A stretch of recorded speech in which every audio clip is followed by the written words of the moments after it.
Gold price hiked to 1.53 lakh per bori.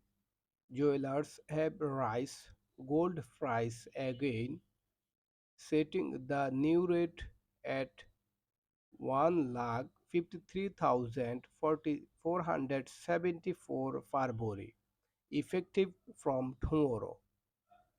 The Bangladesh Jewelers Association Standing Committee on Pricing and Price Monitoring decided at a meeting today, setting a rise in pure gold price in the local market, according to a press release.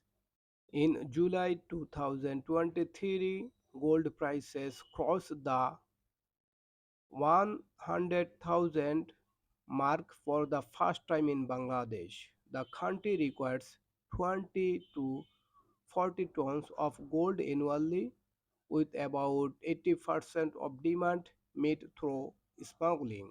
Please repeat with me. Gold prices hiked to 1.53 lakh per bori.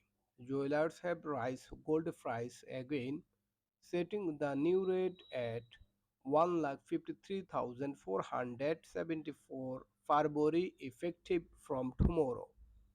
The Bangladesh Jewelers Association Standing Committee on Pricing and Price Monitoring decided at a meeting today, setting a rise in pure gold price in the local market, according to a press release. In July 2023, gold prices crossed the 100,000 mark for the first time in Bangladesh. The country requires 20 to 40 tons of gold annually, with about 80% of demand met through smuggling.